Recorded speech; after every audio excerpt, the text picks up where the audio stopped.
இந்திய அணி பார்த்தீங்கன்னா, ஆஸ்திரேலியாவிற்கு சுற்றுப்பயணம் செய்து 3 ODI மற்றும் 5 T20 போட்டிகள்ல விளையாடுறாங்க. இதுல பெர்த்ல நடந்த முதல் ஒருநாள் போட்டியில ஆஸ்திரேலிய அணி 7 விக்கெட்டுகள் வித்தியாசத்துல வெற்றி பெற்றாங்க. இந்த போட்டியில முதல்ல பேட்டிங் செய்த இந்திய அணி மழை காரணமாக 26 ஓவர்களாக குறைக்கப்பட்ட ஆட்டத்துல 9 விக்கெட்டுகள் இழப்பிற்கு 136 ரன்களை எடுத்தாங்க. பின்பு விளையாடிய ஆஸ்திரேலியா 21.1 ஓவர்களிலேயே 3 விக்கெட்டுகளை மட்டுமே பறிகொடுத்து இலக்கையுமே எட்டிட்டாங்க. முதல் ஆட்டத்தை பொறுத்த வரைக்குமே இந்திய அணியுடைய பேட்டிங் மோசமாக இருந்தது.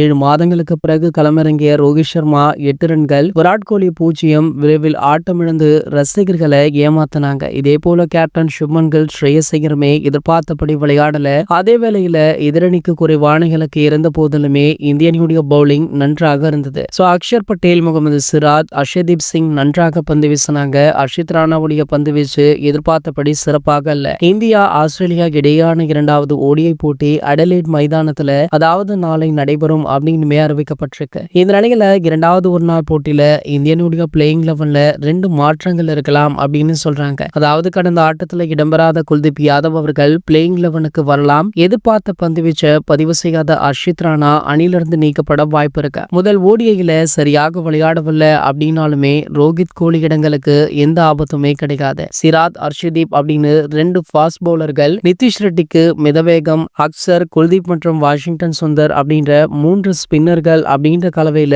இந்திய அணி விளையாடுமா. இந்த தகவல் தற்போது வெளியாகி வைரலாகிட்டு இருக்கு. மேலும் பாத்தீங்கன்னா ரிஷப் பண்ட் அவர்கள் சிவியர் இன்ஜுரியில இருந்தாரு. தற்போது அவர் மீண்டுமே இந்திய அணிக்கு கம்பேக் கொடுத்திருக்காரா. ஆகையால் அவருக்கு வாழ்த்துக்களுமே குவிஞ்சிட்டு இருக்கு. இது போன்ற கிரிக்கெட் செய்திகளை பற்றி நீங்க உடனே தெரிஞ்சுக்க நம்மளுடைய சேனலை மறக்காம சப்ஸ்கிரைப் பண்ணிக்கோங்க.